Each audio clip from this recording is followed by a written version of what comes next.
Are you listening? No, I'm not a writer. Okay.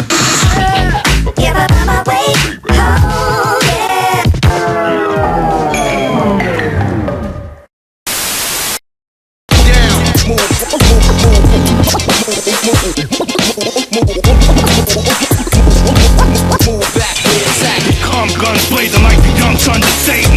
Summer cases, gunplay comes into the equations.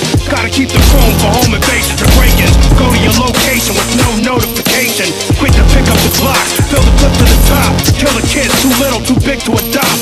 Got a whole lot of lost souls, pick of the crop. Ain't playing the oldies when you hear the click and the pop. There's nothing but ice in my veins, the devil has to...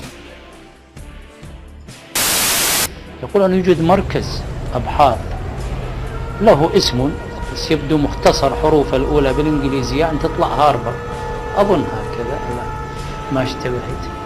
هذا حسب ما يقول التقرير هذا من ناحية علمية لا أستطيع أن أؤكده. هذا المركز له القدرة على أن يرسل إشعاعات أو أي شيء آخر بحيث يؤثر في الظروف المناخية للبلد. مثلا يستطيع أن يرفع درجة حرارة الجو، يستطيع أن يحدث زلازل فيضانات بحسبنا.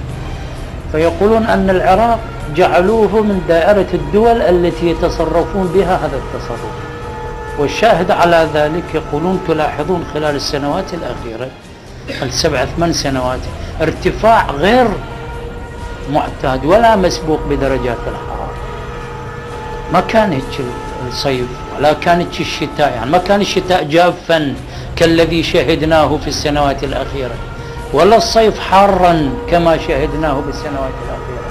يقول هذا بفعل فاعل، ويتوقعون أن تستمر هذه التأثيرات إلى أن تبلغ درجة الحرارة 70 درجة مئوية في جو العراق. استغفر الله العظيم، استغفر الله العظيم. 70 درجة مئوية في جو العراق. 70 درجة. الله يحفظك يا أمريكا.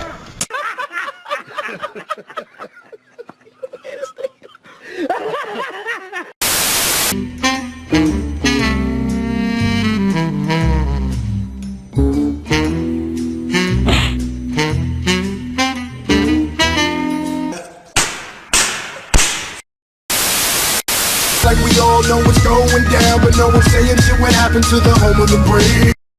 70 درجة مئوية في جو العراق.